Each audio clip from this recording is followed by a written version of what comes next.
Hey there, good day, good people. Welcome to this episode of MCM-TV. I'm your host, Leon Carpenter, and today I'm sitting with a couple of boys from Without End. How's it going? Thanks for sitting with me.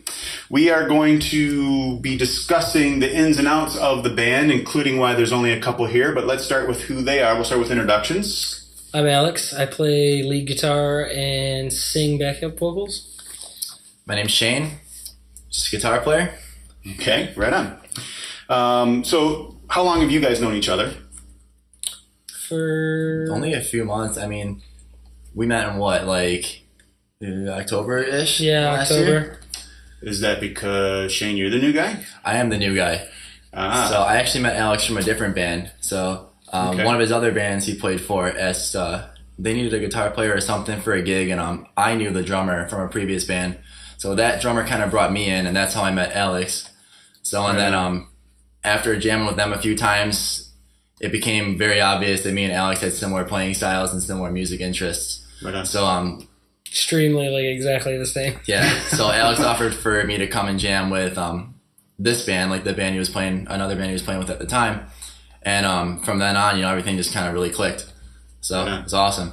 So there's two of you here now. My understanding from our initial conversations were that you guys are going through a bit of a shift in people. You got some new guys in the band as well. Yep. The drummer is still available, but he's just not here today, right? Yes. Yep. Okay, so you've got you got a new bass player? We got a new bass player. His name is Matt, and he's really good, very diverse player. And he brought in recently a friend of his. Still kind of experimenting him with it though. Like, we only met him once. Okay. Yeah, he's extremely good singer. So right on. So what I think is already pretty fantastic is about to get even better. Yeah.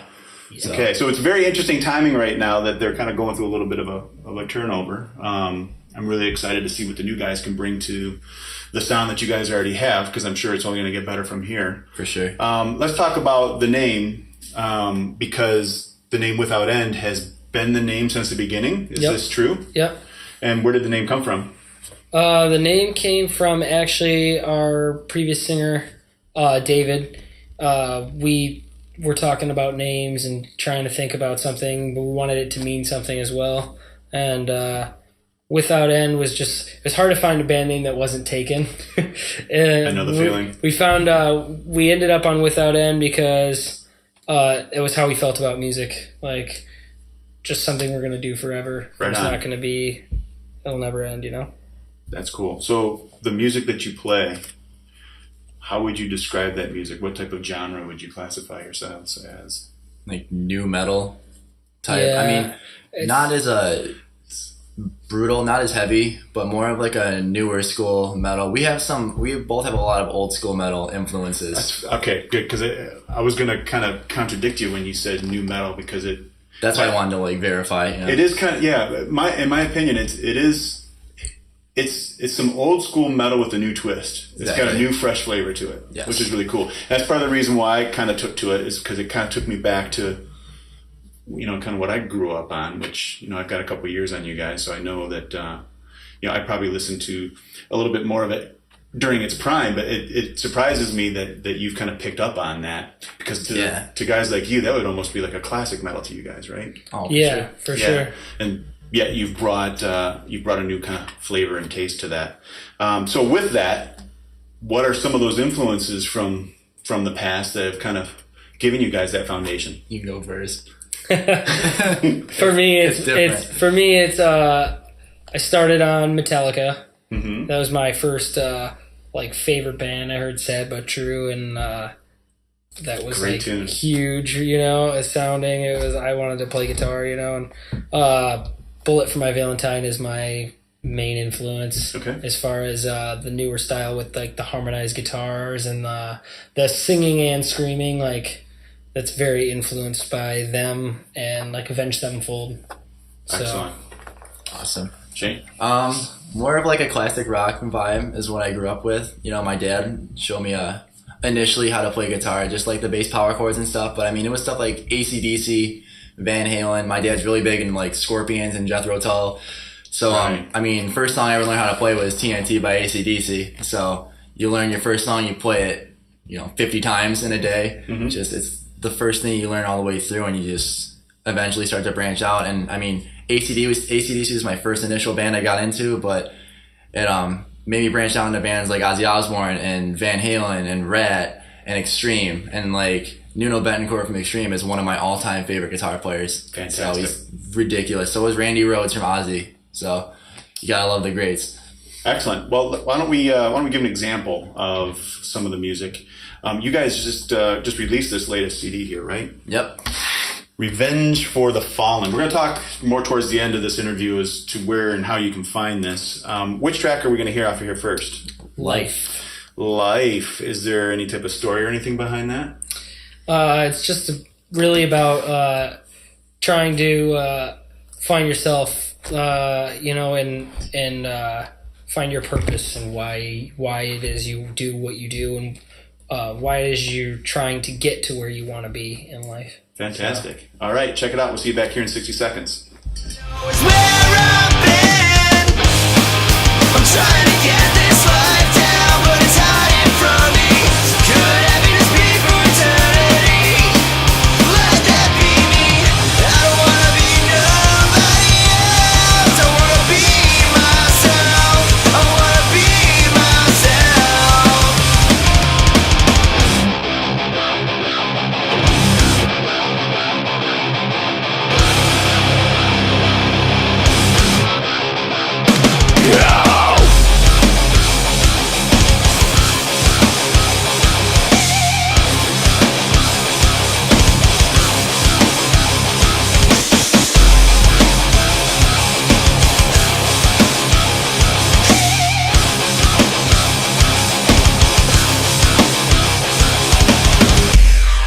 I'm trying to get this life down, but it's hiding from me. All right, welcome back. Hope you enjoyed that example off of their new CD, Revenge for the Fallen. You started to mention a couple of the previous bands. Let's talk about some of the history. I mean, you guys have only known each other for a short while, but what kind of bands have you guys been in? I mean, the talent is there. You've been playing for a long time.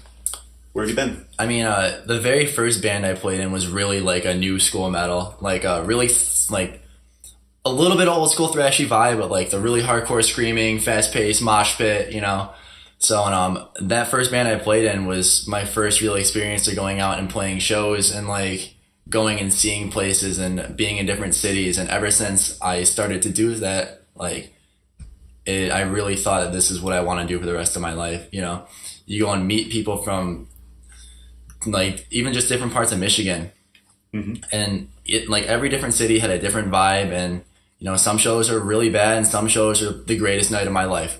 So I played with a band called Tonight We March for a little bit, and that was that whole experience. And then that ended because our drummer moved away. But I formed a second band called Hearts Like Ice, which is it turned out to be like I wrote a lot of the stuff, and then like it was hard to find steady musicians that were serious about it. So it got to the point where I'd find a drummer and I'd be like, all right, I wrote out this drum track in Guitar Pro. Like, I understand each musician has a different style. Like, here you go. Like, studio soon. We're going to go record this. Can you come play this? So, but we only ended up playing a couple shows just because of a lack of motivation from a few musicians. I had a couple buddies that were really into it, but just a couple that were not, and it was hard to find replacements. But on the plus side of that, we recorded quite a few songs with them just because my friends and myself are kind of multi-talented when it comes to playing different instruments and such. So like one of my buddies is one of the greatest guitar players I've ever met. Like he's insane, but he's also one of the most insane drummers. So like he would come in the studio with me and then he would lay down the drum track and then the gnarliest solo you've ever heard. So, and then like I can play all the bass tracks and then I just find a buddy that can sing for the day. So it was cool. But this here seems a little bit more solid. Yes. This is where you want to be. Oh, for sure. So, yeah, this band is very, I see a future with it. Fantastic. And Alex, what about your past? I was in two bands before this one, and one of them I was in for a really long time, like almost 7 years.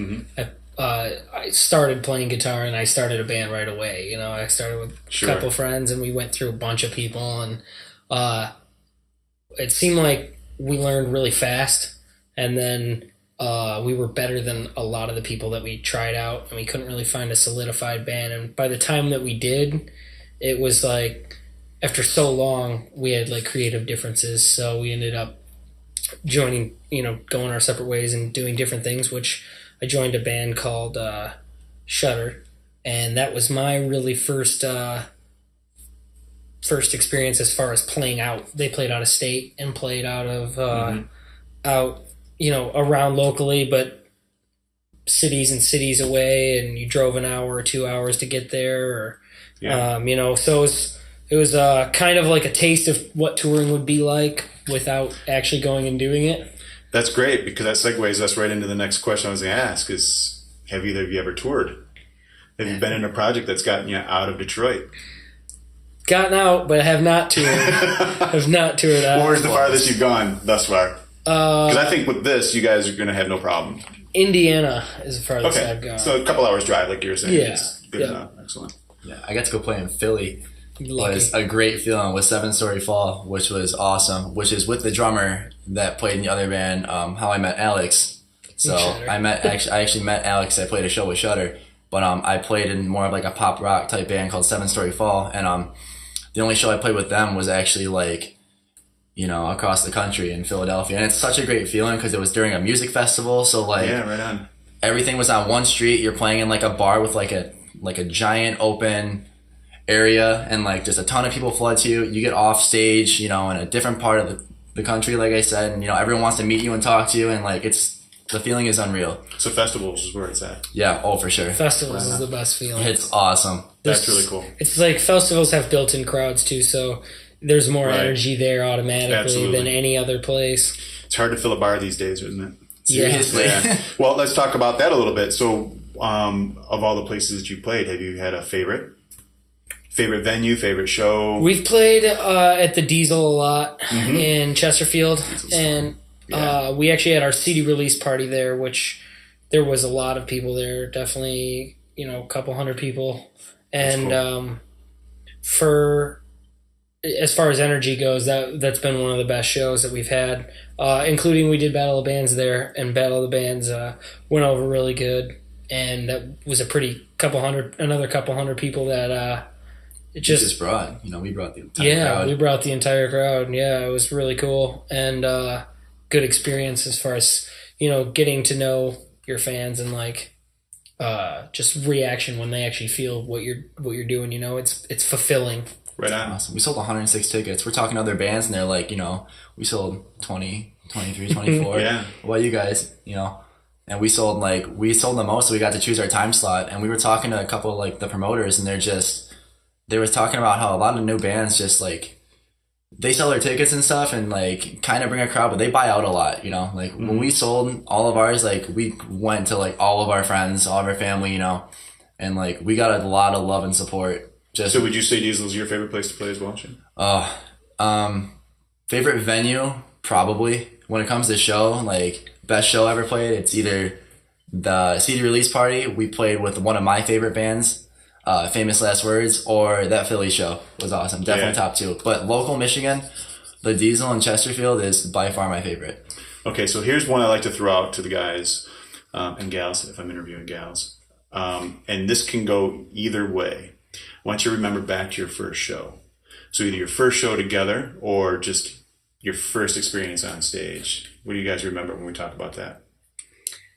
You want to go first? You can go first. I'm trying to think of it. It's been a while. I played a couple of our high school had it was called GAP, and it was Guided Activities Program. They had a rock show once, like every couple months, and that was my first time ever getting on a stage and playing, and it was I had horrible stage fright, no skill whatsoever, and just like green to complete the whole train wreck. Yeah, it was a huge difference. Now after you just have to play them and get over it. Stage fright goes away just by doing it. That's right. Absolutely. So yeah, I agree. I can't remember too many shows with Tonight We March, but a lot of them were just like 5 local bands you get hopped on. I remember my first big show with that band way back when. Probably my first memory. I had a couple buddies filling in, and it was at Harpo's with a couple. Yeah, you've played Harpo's. Yeah, great. It was at Harpo's with a a bunch of it was national death metal bands. Like one of them was over from Europe, and we looked like the biggest sissies ever. I thought we were heavy, but we had a little bit of clean singing, and we looked like 13-year-old girls playing. But I had a couple buddies filling in for me. I remember my one buddy learned the entire set in a week, and then he gets confident with it, and then he's the type of dude to just run around stage and jump on stuff. And he actually took off his shirt mid-set and threw it at the crowd, and they threw it right back at him. It was the greatest thing. That's awesome. Yeah. Before we take another break, I want to talk about your instruments now, right? You're both guitarists. Yep. So let's talk about the guitars you play. Alex, you've got a Jackson sitting over here. Is that the one you play predominantly? That is my main guitar. I got that one recently, last February, I think, or last March. Mm-hmm. And it's been a great addition. I originally played an American 50th anniversary Strat.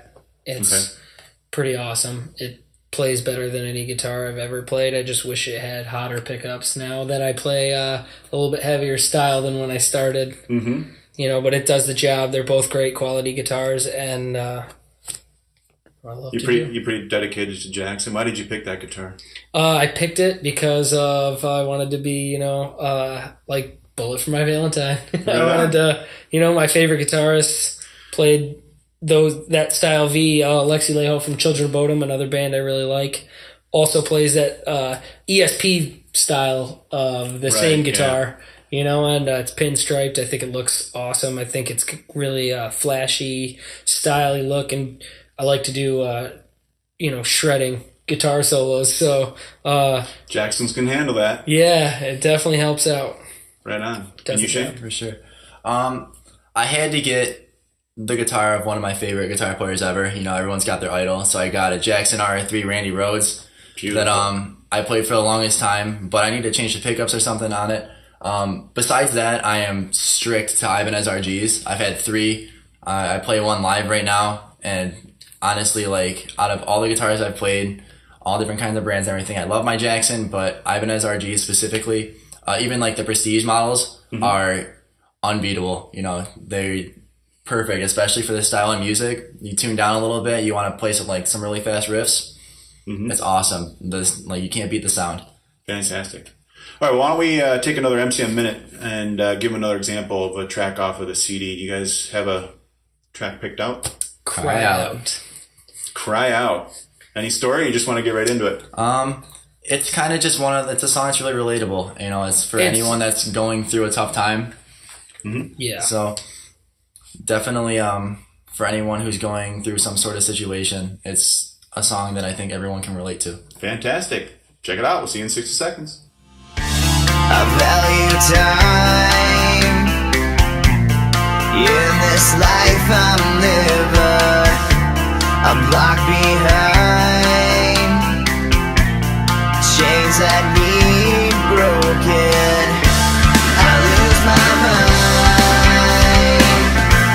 in all the thoughts that hold me down. I need you to pull me from the bottom so I can be free to breathe somehow. I'm crying out from the inside for you to wash away this pain. I wanna let go of this suffering so I can find another day. I'm crying out from the inside for you to wash away this pain. I wanna let go of. Welcome back, everybody. All right. So when you guys play, you're an original band, but do you play any covers when you play? We played Yes. Tears Don't Fall from Bullet for My Valentine and Smile in Your Sleep from Silverstein. Kill it. Wow, really? I haven't heard that name in a while. Yeah. That's pretty cool. It's Now, do you guys play that? Is that part of your set list, or do you just pull that out every now and then? Play it fairly frequently. Yeah, it's been a permanent part of the set. Subject to change, of course, but Of course. yeah. It's fun. All right, so as far as the original stuff goes, who does the writing? We all kind of contribute, mostly me and Shayne. We'll come to each other with riffs. Yeah. Stockpile. We'll just kind of fit something together. We actually just we're putting some finishing touches on a new song, and it's one of those deals. It's the first time it's actually happened where I'll have like a verse riff and Alex will have a chorus riff, and we'll kind of just put them together, blend them together, and it sounds sweet. It sounds really full and awesome because like we can kind of just finish each other's riffs off and kind of just fine tune each other to the point where it's like perfect. One of the best things too is when we play together, we it's like it's good chemistry. We know. We almost know what each other's thinking, like how we're going to go into the next riff. We can really improvise with each other. So writing is fast. We're unstoppable. Right on. That's cool. We're unstoppable. So the music just kind of flows. I know you guys are going through a transition right now with a new singer. Was Dave the one that was bringing all the lyrics? Is he the poet? Dave is very good at writing lyrics. He as far as lyrics goes, me and David worked on a lot of the lyrics together. And when I could come up with some good lyrics, sometimes I couldn't figure out, the melody. And that was like something that he was really good at as well, as just putting melody to it, which the new singer is apparently very good at as well. So fantastic. Good for future. Okay, so when you guys get together at rehearsal, what is that like? Cold. Awesome. Cold? Why would you say cold? We practiced in a garage. And Jesus. It's been like below zero. Oh my God. We have like a space heater though. So I mean like it's not bad, just like when we don't have kerosene and you can see your breath and you're wearing a winter jacket, then it gets kind of... Your hands can't move as fast, Is that at your drummer's place? Yeah. Yeah, it's usually at the drummer's place. You can't be in the basement, huh? Right. It's getting better now though. I mean like it's getting warmer out. Yeah, before you know, you'll be pissing and moaning that it's too hot. Right? Probably. We'll just get a bunch of fans here. Yeah. All right, so it's cold. But it's we all get together and we have like a structured practice. It's half structured.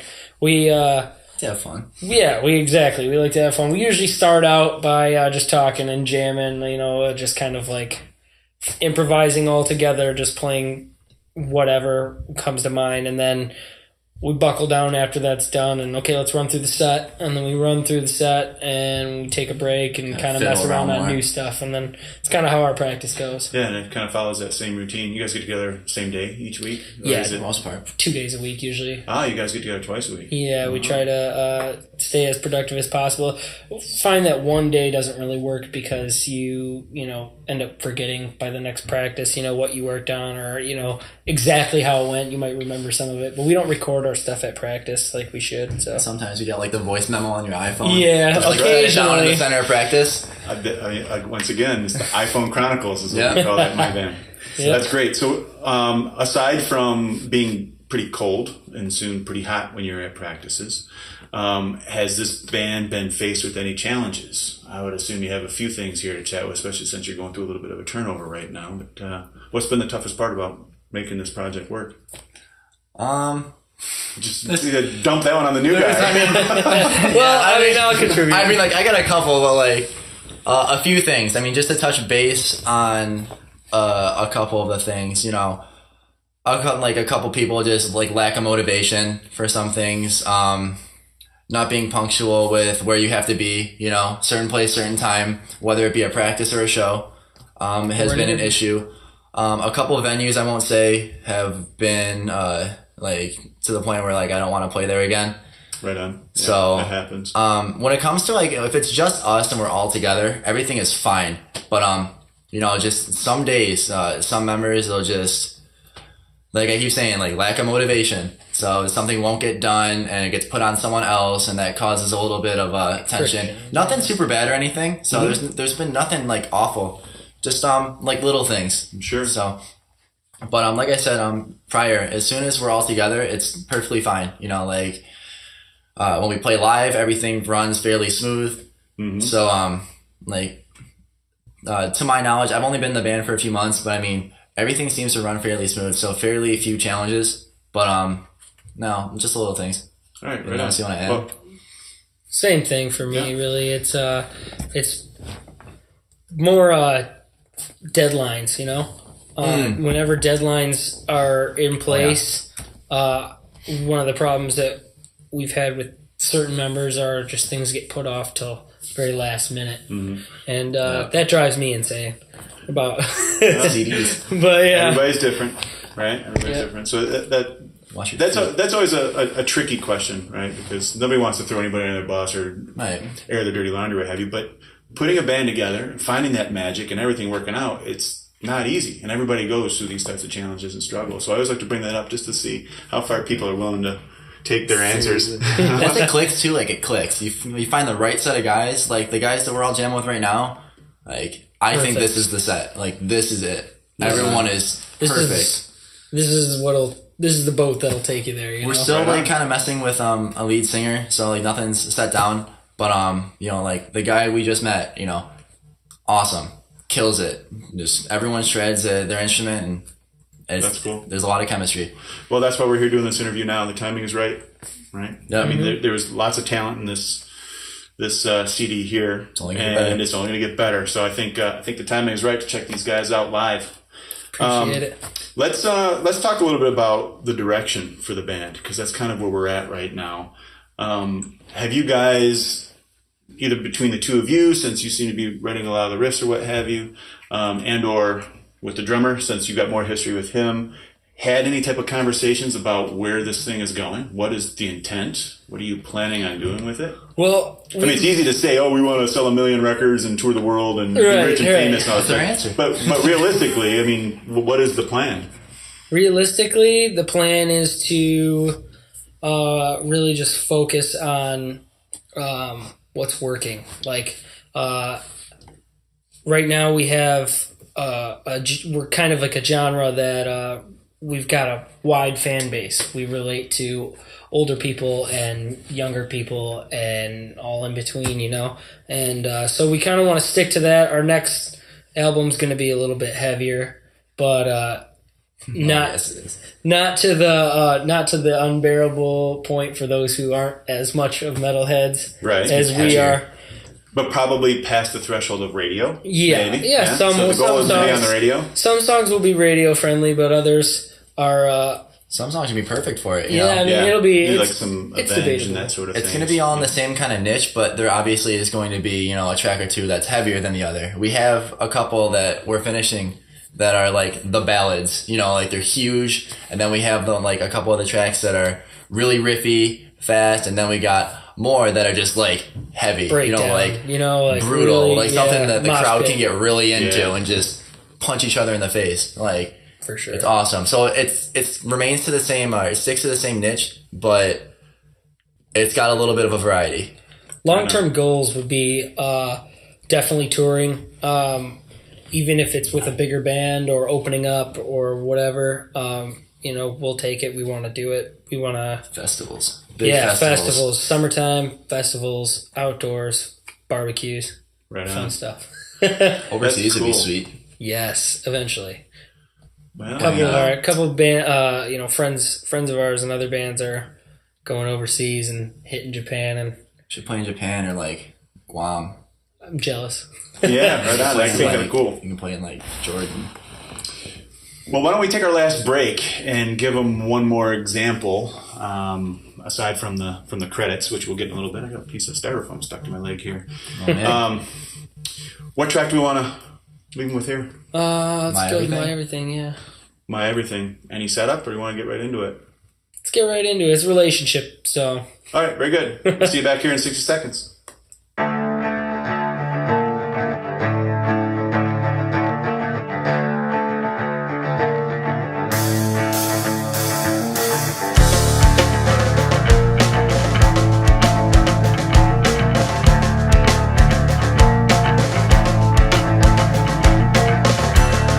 Obsession. I need you to live. Being here without you, I'd have nothing to give.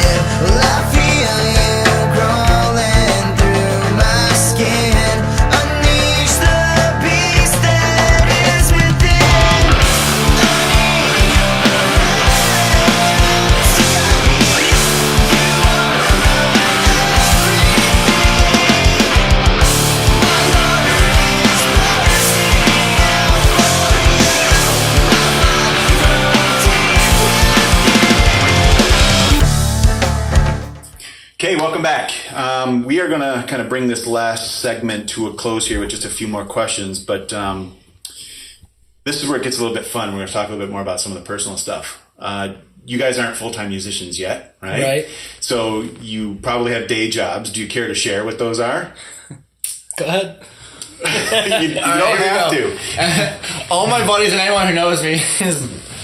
All right. I work for Kroger. Mm-hmm. I'm a cashier. Okay. I deal with people on a daily basis. I'm a people person. I would not like to be there for too much longer. So I've been with Kroger. I hit my 5-year anniversary in June. Fantastic. So I was a bagger for a year. I'm a cashier for almost 4 years. And, you know, you deal with a lot of people. You meet a lot of weird people. You meet a lot of angry people. You meet the nicest people ever. Right on. You know, I could go on forever about stories about the weirdest people you've ever heard of in your life. Worse than Walmart? Oh, man. I love Walmart, by the way, but just, you know, there seems to be the people of Walmart that everybody talks about. There was there was a dude that came into my first store I worked at, and his title was Backwards Man. And he had all these tendencies that you had to be familiar with or else he'll get really upset at you. For example, the vestibule, which is between the outside and the inside of the store where all the gumball machines and everything are. Mm-hmm. You can't be in the vestibule while Backwards Man is in the vestibule. So he'll wait until no one's in there, and then he'll walk through. A lot of the times, seriously, he doesn't like to touch the cracks on the floor. If you go to the deli and he gives you deli meat. OCD. If you he goes to the deli and gets meat, they have to put it on the counter, take X amount of steps back. If say he's going to like self-checkout, those machines where you do it yourself, he hits it instead of touches it, he punches it, and he has to have exact amount for everything. So I mean, like if his order is $5.50 and he's got, you know, $6, he's gonna take that 5 and ask people for like 50 cents. He'll go up to someone in the line and just be like, "Hey, you know, you got 2 quarters?" And you can't physically give it to him; you have to throw it to him. I'm not like this is all 100%. Like I had no idea I was gonna elaborate into this. All 100% serious. So I mean, like, and he eventually, like, my Kroger store closed down, that one I worked at, but he actually got banned from the store. I think he went to jail. One of our cashiers one of our cashiers went across the street to Burger King or something. And I think he followed her there or something, and she went to the second drive-through window, and he got out of his car and went in between the drive-through window and her car, just, you know, "Hey, what's going on? Like, you working today?" So I'm sad to hear he went to jail. I was going to ask if he was involved with the music industry in some way because I want to interview this guy. No, I mean, like, he's crazy. I mean, like, obviously there's something going on with him, but at the same time, like, he got his name Backwards Man because people saw him walking down Mound in Utica backwards, kicking pine cones. So I mean, like. Wow, that's just one example. I mean, like, I can go on forever, but my day job is just, it's different every day, you know? That's cool. Right on. Alex, you care to share what you do? I work at a dealership in the body shop. Right on. Yeah, so I'm a parts guy, and definitely want to tour. Well, yeah. Same field. Yeah. Well, it's always a fun one to ask, just simply because, you know, we're as musicians, we're starving artists, right, as they say. So everybody has to pay the bills in some way until you make it, right? You know, and you know, if you guys were out touring and making a ton of cash, you wouldn't be sitting here right now talking with me, right? So it's always interesting to try and find out how people are supporting their art, because that's really what it all boils down to. You guys want to be musicians. In order to do so, you still have to be able to pay the bills, right? I can't wait to that point, too. That point where it's just like you're making more money from music than you are your day job, and you can just be like, "I quit." I'm done. Yeah, that would be fantastic. Awesome. Can't wait for that. Which is, I think, kind of like the first initial goal, right? As a musician, you just want it to be able to be self-sustaining. Once you make a living off of it, or turn what you like to do into your job, it's not as much of a job. It's, you know, like it just becomes a lifestyle that you enjoy. It's hard too. One thing I really want to emphasize is local bands nowadays, especially in Detroit. When a local band plays a venue, you know, 99% of the time they're not getting paid. So like, it's really big when people come out and see us, you know, and get support from fans, friends, family, whatever it is. Because, you know, most of the artists you see that aren't national bands, like just the regular local bands, they're not getting anything to play that show. They're just going out and trying to perform their art, and they're like, it's really important that people come and show support. You know, just go to your local shows. So it amazes me how much people start to care about a band after they get signed. You know, like I didn't care anything about them. They got signed to like this label or this label. You know, like they're obviously awesome. And then now. I knew them, but like no, they're the same. Like they're the same deal. You just never went. So, so you guys have any other hobbies or skills outside of music? Drinking. Yeah, for Cheers. Yeah, I guess I'll join, you know. But no, I don't really. No, I don't race snowmobiles or anything like that. used to ride dirt bikes back in the day. That was fun. I used to play basketball. I still like basketball, but Played soccer. yeah, I don't really have. I don't have any time to do that. Yeah. Like I work full time, and then everything else, every other day of the week is dedicated to music. Yeah, Right on. I can appreciate that. All right, let's talk a little about where the fans can gain access to the music here. Right. So this CD is out. Was just released. You just had your CD release party February 21st, I think it was. February right? 21st. Yeah. So it's now available. How do they get it? Can they get physical CDs? Do you guys have it on CD Baby or iTunes or anything like that? Yeah. How do they get the music? Come to the shows. We've got them on hand. We can give them to you. As well as Facebook. Check us out on Facebook. If anybody wants to leave, join a mailing list, we're getting one of those started, and we'll send you whatever you want. Yeah. Very cool. Come to the local shows. I'm telling you. Support that local music. Exactly. Awesome. All right, so before we bring this to a close, do you guys have any acknowledgements? You want to throw a shout out or thank anybody or anything like that? I would definitely like to thank my friends and family and my fiance and all of our fans for the support and showing up to the shows and sharing our music and showing everybody, it really helps out, and we really appreciate it. We wouldn't be anything without you guys, so thank you guys. Right on. Cool. How about you, Shayne? I'd like to thank my mom and dad, obviously, for continuing to support me in my music career. Even not even complaining a little bit when I was slightly too loud. But my friends that would come out to the shows, I'd like to personally thank Fireball Whiskey for always being there for me. Right on. When times were tough. Mountain Dew was always there. I'd like to thank Taco Bell. And all necessities. They are all necessities. I'm serious. They're all necessities. For playing a gig, you gotta have everything perfect. So thank you to all of you. And if you want to endorse me, I wouldn't complain. So I think that's Speaking of endorsements, would any of them be a dream endorsement? Oh, what would your dream endorsement be? I would like an endorsement from ESP Guitars. That would be my dream. Oh, right on. Guitar. They all come perfected, the EMG pickups, the great style, and all their signatures are great. Cool. Right on. Awesome. Mine's probably along the same lines. Mine would be Fireball Whiskey. Fireball Whiskey, or I would love to be endorsed by Victoria's Secret. That'd be sweet. Get models that come with me and stuff, and just they can promote it on stage and stuff, and we have dancers and stuff. That'll be awesome. So yeah, Fireball, Victoria's Secret, And Dew. Mountain Dew. Oh, Mountain Dew. And I think that's it. Fireball, Victoria's Secret, Mountain Dew. All right, right on. All right, cool. So any last words? Is there anything that we didn't talk about you want to be able to share with the fans, or Say your last words. Just again, can't acknowledge enough that we appreciate everybody that actually comes out to shows and buys our tickets and buys our merch and our CDs and share them with others. We really appreciate it. So thank you very much. Cool. Come to local shows. See your local bands from your hometown. Support is everything. Yeah, even if it's not us. But still, come watch us because we're pretty awesome. We'll come make hang it worth your out. while. Come party. It's a lot of fun. Local shows are very, they're not showing a lot of love lately. And that needs to change. The Detroit scene needs to stop dying down. Mm-hmm. Well, we're going to put Detroit back on the map here, aren't we? We definitely are. Good idea. All right, well, let's bring this one to close. I think that's going to do it for this episode. I would like to thank the boys for having a little sit down with me. If you'd like to learn a little bit more about them, check them out on their Facebook page. Just go to facebook.com/ make sure I get it right, Without End Band. You have to add the band at the end. So facebook.com/ Without End Band. If you'd like to learn a little bit more about myself, you can check out my fan page. Go to facebook.com/ The Iron Carpenter Fans. And as always, check out MotorCityMusicians.com. You'll see other interesting interviews such as this one, and then there'll be a button that'll take you to our Facebook page as well as our YouTube channel, where you'll be able to see the extended version of this interview. So until next time, support your local music. I'm Leon Carpenter.